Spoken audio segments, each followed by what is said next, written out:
تفہیم۔ تفہیم کے لغوی معنی ہیں سمجھانا۔ تفہیم میں ہم دیے گئے پیراگراف کو غور سے پڑھتے ہیں اور پھر اس سے متعلق دیے گئے سوالات کے جوابات دیتے ہیں۔ ہماری آج کی تفہیم ہاتھی کے بارے میں ہے۔ ہاتھی ایک طاقتور جانور ہے۔ یہ عام طور پر جنگلات میں پایا جاتا ہے۔ ہاتھی کی لمبی ناک کو سونڈ کہا جاتا ہے۔ ہاتھی اپنی سونڈ سے سونگھنے، خوراک کھانے اور پانی پینے کا کام لیتا ہے۔ وہ اپنی سونڈ سے آواز بھی نکالتا ہے۔ اس کے علاوہ وہ اپنی سونڈ کو دشمن کے حملوں سے بچنے اور بھاری چیزیں اٹھانے کے لیے استعمال کرتا ہے۔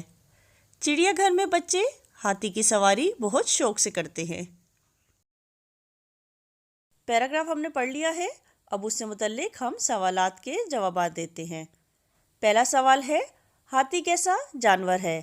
پیراگراف کے شروع میں ہی ہم نے پڑھا تھا، ہاتھی ایک طاقتور جانور ہے۔ تو سوال ہے، ہاتھی کیسا جانور ہے؟ جواب ہے، ہاتھی ایک طاقتور جانور ہے۔ اگلا سوال ہے، ہاتھی کی لمبی ناک کو کیا کہتے ہیں؟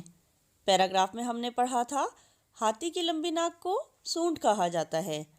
تو سوال ہے، ہاتھی کی لمبی ناک کو کیا کہتے ہیں؟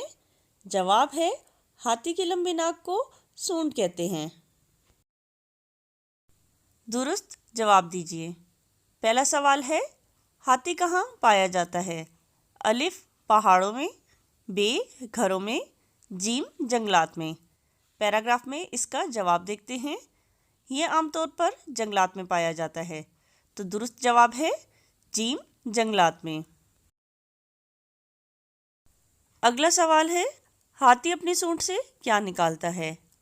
الف آواز، ب دھواں یا جیم پانی۔ پیراگراف میں اس کا جواب دیکھتے ہیں۔ وہ اپنی سونڈ سے آواز بھی نکالتا ہے۔